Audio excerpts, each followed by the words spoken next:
ಕರ್ನಾಟಕದಲ್ಲಿ ಸಿಎಂ ಸಿದ್ದರಾಮಯ್ಯ ತಮ್ಮ ಸಂಪುಟಕ್ಕೆ ಸರ್ಜರಿ ಮಾಡಲು ಶತಪ್ರಯತ್ನ ಆರಂಭಿಸಿದ್ದಾರೆ. ದೆಹಲಿ ಮಟ್ಟದಲ್ಲಿ ನಾನಾ ಲಾಭಿ ಆರಂಭಿಸಿದ್ದಾರೆ. ಆದರೆ ಸಂಪುಟ ವಿಸ್ತರಣೆಯಾದರೆ ಸಿದ್ದು ಪಟ್ಟ ಮತ್ತಷ್ಟು ಭದ್ರವಾಗುತ್ತೆ. ಅದೇ ಕಾರಣಕ್ಕೂ ಏನೋ ಡಿಸಿಎಂ ಡಿಕೆ ಶಿವಕುಮಾರ್ ಹೇಗಾದ್ರೂ ಮಾಡಿ ಅಡ್ಡಗಾಲು ಹಾಕುತ್ತಲೇ ಇದ್ದಾರೆ. ಆದರೆ ಇದೀಗ ದೆಹಲಿಯಲ್ಲಿ ದೊಡ್ಡ ಕ್ರಾಂತಿಯಾಗೋ ಮುನ್ಸೂಚನೆ ಸಿಗುತ್ತಿದೆ. ಹೌದು, ಪಂಚರಾಜ್ಯ ಚುನಾವಣೆಯ ಪ್ರಚಾರ ಮತಬೇಟಿ ಮುಗಿಸಿರೋ ನರೇಂದ್ರ ಮೋದಿ ತಮ್ಮ ಸಂಪುಟಕ್ಕೆ ಸರ್ಜರಿ ಮಾಡಲು ಮುಂದಾಗಿದ್ದಾರಂತೆ.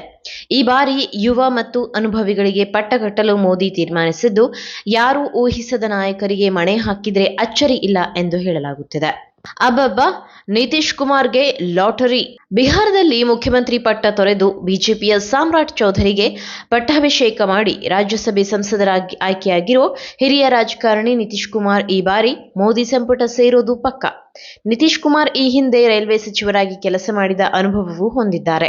ನಿತೀಶ್ ಕುಮಾರ್ಗೆ ಅನಾರೋಗ್ಯ ಕಾಡುತ್ತಿದೆ ಎಂಬ ಸುದ್ದಿಯೂ ಇದೆ. ಆದರೂ ಬಿಹಾರದ ಮಾಜಿ ಸಿಎಂಗೆ ಸಣ್ಣ ಪುಟ್ಟ ಖಾತೆ ಕೊಡೋದಿಲ್ಲ, ಕೊಟ್ರೆ ಪ್ರಬಲ ಖಾತೆಯನ್ನೇ ಕೊಡಲಾಗುತ್ತೆ. ಅಶ್ವಿನಿ ವೈಷ್ಣವ್ ಈಗಾಗಲೇ ರೈಲ್ವೆ ಖಾತೆ ಮಂತ್ರಿಯಾಗಿ ಉತ್ತಮ ಕೆಲಸ ಮಾಡುತ್ತಿದ್ದಾರೆ. ಅವರ ಸ್ಥಾನಕ್ಕೆ ಯಾವುದೇ ಧಕ್ಕೆ ಆಗೋದಿಲ್ಲ. ಆದ್ದರಿಂದ ನಿತೀಶ್ಗೆ ಯಾವ ಖಾತೆ ಕೊಡ್ತಾರೆ ಅನ್ನೋ ಕುತೂಹಲ ಇದ್ದೇ ಇದೆ.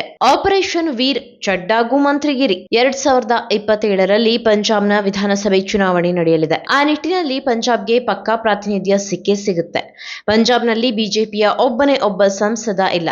ಆದ್ದರಿಂದ ಇತ್ತೀಚೆಗೆ ಆಮ್ ಆದ್ಮಿ ಪಾರ್ಟಿ ತೊರೆದು ಬಿಜೆಪಿಗೆ ಬಂದಿರೋ ರಾಘವ್ ಚೆಡ್ಡಾಗೆ ಮೋದಿ ಸಂಪುಟದಲ್ಲಿ ಸ್ಥಾನ ಸಿಗೋ ನಿರೀಕ್ಷೆ ಇದೆ. 37 ವರ್ಷದ ರಾಘವ್ ಚೆಡ್ಡಾ ರಾಜ್ಯಸಭೆಯಲ್ಲಿ ಜನರ ಸಮಸ್ಯೆಗಳ ಬಗ್ಗೆ ಧ್ವನಿ ಎತ್ತಿ ಸದ್ದು ಮಾಡಿದ್ರು.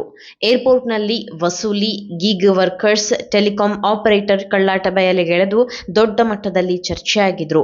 ಅಂಥ ಚಡ್ಡಾಗೆ ಮೋದಿ ಮಣೆ ಹಾಕಿದ್ರು ಅಚ್ಚರಿ ಇಲ್ಲ ಅಂತ ಹೇಳಲಾಗ್ತಿದೆ. ಕೆಲವೊಂದು ಸಚಿವರಿಗೆ ಕೋಕ್ ಕೊಡುವ ಸಾಧ್ಯತೆಯ ಬಗ್ಗೆಯೂ ಕೇಳಿಬರುತ್ತಿದೆ. ಇನ್ನೊಂದು ಕಡೆ ಸಚಿವರುಗಳು ಪ್ರತಿನಿಧಿಸುವ ರಾಜ್ಯಗಳಲ್ಲಿ ಪಕ್ಷ ಸಂಘಟನೆಗೆ ಅವರ ಅವಶ್ಯಕತೆ ಇದ್ದಲ್ಲಿ ಅಂತಹ ಸಚಿವರನ್ನು ಪಾರ್ಟಿ ಕೆಲಸಕ್ಕಾಗಿ ಬಳಸಿಕೊಳ್ಳುವ, ಅವರನ್ನು ಸಚಿವ ಸ್ಥಾನದಿಂದ ಮುಕ್ತಿಗೊಳಿಸುವ ಸಾಧ್ಯತೆ ಇದೆ.